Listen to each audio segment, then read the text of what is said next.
I'm WG, and this will be my attempt at teaching you everything you need to know about CZN's combat and the intricacies. We'll be using the CZN battle guide as our baseline and then build upon that with information that hasn't been mentioned, has been missed, or just additional information. So let's get straight into it. And before we talk about combat, you need to understand cards. So let's have a look at a card and let's go through it on a one by one. So in the very top of a card, you have this card's cost.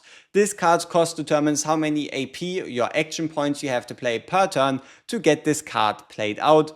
And that is pretty much that. Then you have the tag. So this tag, there's 3 different tags that are the most prevalent, and they are attack, skill, and upgrade cards. Attack and skill cards, after you play those, they go into your deck. You can pull them again and then you can play them out again. Whereas upgrade cards, like this green lightning card, are effects you play exactly once and then they stay active as a passive throughout the whole duration of the fight. Like for example, Resonating Darkness increases the damage of cards with a cost of 1 by 40% throughout the fight. You don't have to pay for it more than just a single time. Next up, you have the name of the card. The name of the card has a color indicator. It goes from white to blue to purple to gold. And that is also the order of rarity of how hard it is to acquire these cards during your runs, because as that also mentioned is you do not start your run with all cards, you only start with the top row. So what that means is you'll have an easier time finding a character's blue cards, then a slightly harder time to find the purple card, and the hardest time is going to be finding the character's legendary card. Outside of that, you then also have a ego skill, which is this character's ultimate, and that comprises the baseline. Then there's also debuff cards, cards that enemies put into your deck, cards that you buy throughout the fight, but those are very situational depending on what you get. Then we have a very big thing that wasn't mentioned here, and that is the partners. So let's talk partners a little bit. So partners are this game's weapons. What partners bring to the table is you'll have the ability to level them up, so they bring you base stats, but outside of that they also bring a passive and a ego skill. This ego skill uses the same resource as a character's ego skill or a character's ultimate, and you can read through the effects and the like if you want to. If you're looking for the website I'm using right here, you can go to cznmeta.com, but what you can also find here, for example, is a rating for which partner should you use, or which partner should you use for which character and the like. But besides that, that's just how partners work. Base stats, a passive, and a ego skill. Every character can exactly have one partner, and they are integral to winning. Upon infiltrating Chaos, you'll begin the mission with a set of starting cards. And each turn, you'll strategically use your cards to when combat begins. It's crucial to choose and use cards that best suit the situation. Using a card consumes AP, which partially recover at the start of each turn. So the way the start of a turn works is that without any extra additions, you exactly get 3 AP and you pull 5 cards. There's multiple different ways for that to change, like how, for example, Mika has a card that gives you more AP, how that there is units in this game that allow you to draw more, but the baseline is you'll always have 3 AP and pull 5 cards unless you change the mechanics. At the start of a turn, a set number of cards are drawn from the draw pile into your hand, and used cards are sent to the discard pile at the end of the turn. When there are no more cards left to draw, the cards are shuffled into a new draw pile. However, cards played this turn and those remaining in your hand are not included when shuffled. Something else that's important to mention about cards is that they have tags. Tags are the words in these double brackets, and they have different effects. And if you click on a card during the game, you'll also see like a list out of what these effects do. These are important to note, and they change the way these cards behave. Like for example, the Exhaust card is a card that the moment you play it actually gets banished out of the game, meaning you'll never be able to pull it again. So it's not quite as simple. During Chaos Exploration, Using a card imbued with Epiphany has a chance to trigger either combatant Epiphany or card Epiphany. So the way these epiphanies accumulate just seems to be you naturally going into battles. The more you go into fights and the more you go into stages, the more of these epiphany or the higher your chance of triggering an epiphany. And then as mentioned, the epiphany can go one of two ways. Either you unlock a card for the character or you upgrade a character's card to a increased variant. When a combatant experiences Epiphany, you'll obtain one of that combatant's unique cards, and its cost will be reduced to 0 for 1 turn. When a card Epiphany is triggered, you can choose one of 3 enhancement options to transform the card into one with a more powerful effect. So very early on, you'll unlock the ability to pick between 2 different epiphany cards upon one of your combatants experiencing their first epiphany, allowing you to more specifically, more methodically search for the cards you need. The way these card epiphanies work is that all of your 4 standard cards, so the first card and then the other 3, all have 5 additional upgrades. There isn't infinite, there is exactly 5. So there is 5 different cards these cards can evolve into should you get an epiphany on those, and then you get a choice to pick 3 out of these 5, which means there's always going to be 2 epiphanies you won't see during your run. Once you've epiphanied a card, you cannot further epiphany it, so you're then locked into that choice for the whole duration of said run. There's also other ways to get epiphanies, like random events that happen throughout the fight that even let you specifically select a card that you want to epiphany, and then on top of that there's also this.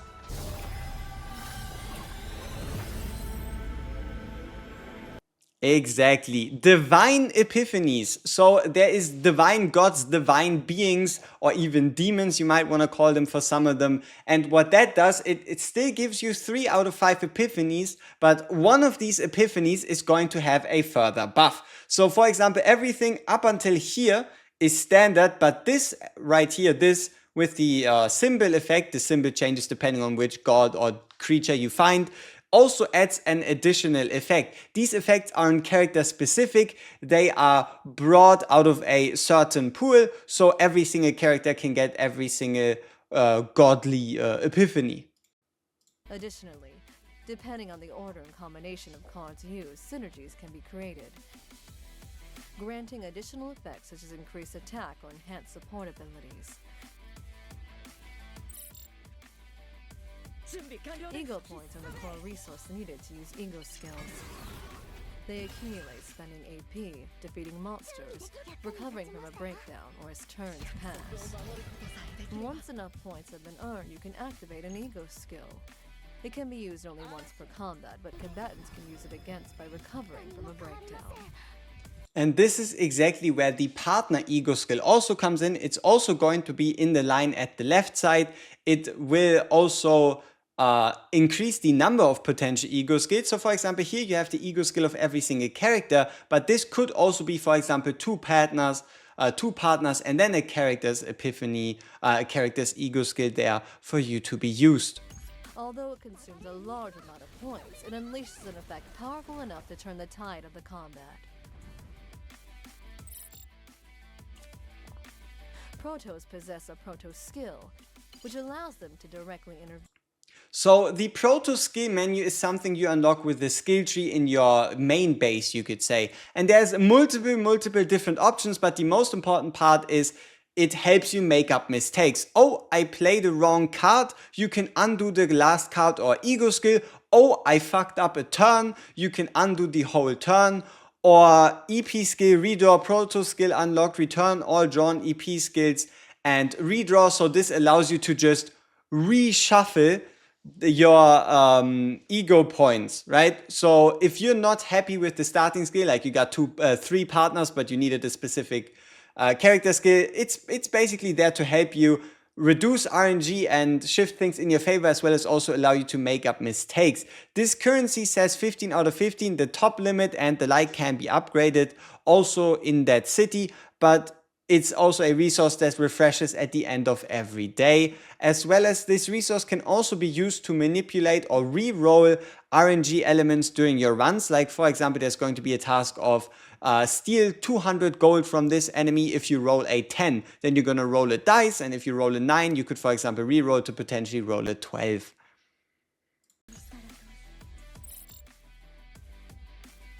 A monster's action information is displayed as icons beneath its action count. Through these icons, you can view the monster's action patterns, such as powerful attack, consecutive attack, or shield generation beforehand. Each monster has a unique action count, which decreases by 1 every time a combatant uses a card. When the count reaches 0, the monster immediately takes action. So yeah, that was pretty much the fact that this whole turn-based combat thing can be broken. Should you take enough attacks, an enemy is going to attack you before your turn ends, so they're going to move early.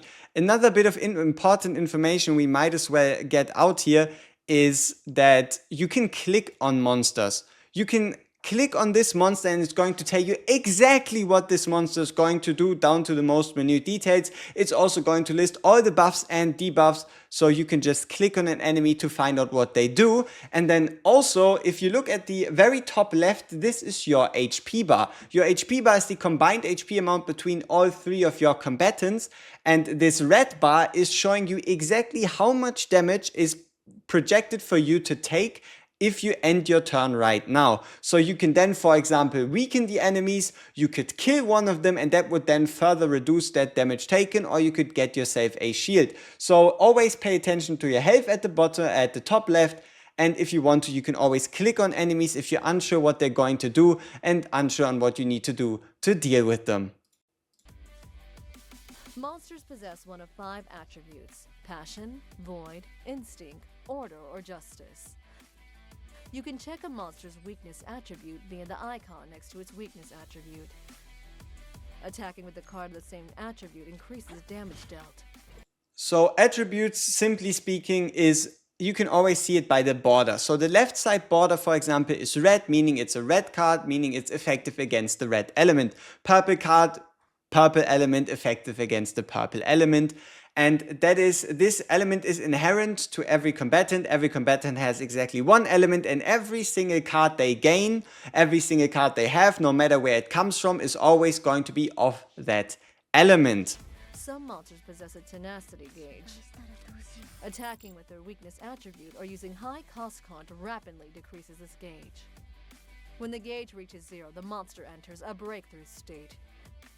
Combatants who successfully trigger a breakthrough experience a slight reduction in stress and recover 1 AP. Monsters in breakthrough have their action count increased by 1, and their tenacity gauge is restored at the start of the next turn. So what they were talking about here is this bar below the enemy. So this bar is what they call the tenacity bar, and if you break the tenacity bar, you get 1 AP, you restore stress, and you also increase the monster's action count. And what's important is if you break an enemy, so for example, you could try counting how many bars there are. If you break an enemy and then you go into the next turn, the tenacity bar is going to increase by 1 chunk every time you break someone. And then there's also something else that throws this whole game plan, you could say, into a bit of a... One important factor that hasn't even been talked about yet is gear. So gear is something that throws everything you've learned here into a bit of a wacky situation. And that is, for example, right here, this was a nightmare monster which you'll be able to encounter, and this gives you this gear piece. Not only does this gear piece give you base stats and percentage based attack, but for example also it says always weakness attack. All of a sudden, all these, passion versus passion, void versus void, completely irrelevant. Your character is always going to be effective. And then this one, when broken, meaning you put an enemy into the break state, you get a further 1 action point, you draw 1. There's other cards or other items, like for example this one, if you equip it, it's going to trigger a character's Epiphany. There is multiple ways for these gear pieces to have an influence, and they can also take a character from weak to really strong. Or for example, a character has apply passion weakness, that's so great. Yeah, but what if every character could be effective? You've seen there, being beat is actually a Chaos Planet boss, and what a boss does is it gives you the ability to duplicate a card, because then now all of a sudden you have a card twice in your deck. The only exception are cards with the unique tag. During combat, a combatant's stress increases when taking damage or when a turn ends. The more damage received, the greater the rise in stress.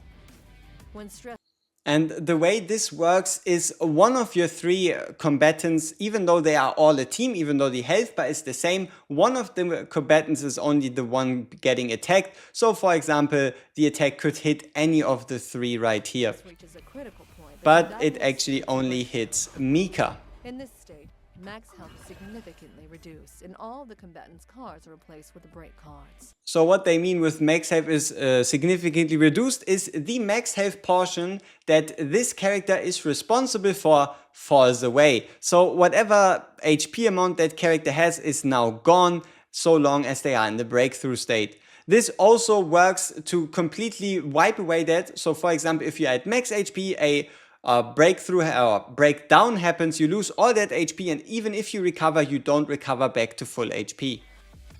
While in breakdown, ego skills cannot be used, and recovery requires using 5 break cards. Each time a combatant experiences a breakdown, the number of cards required for recovery increases by 1. When recovering from a breakdown, both stress and health are restored. The ego skill cost decreases and becomes immediately available for use.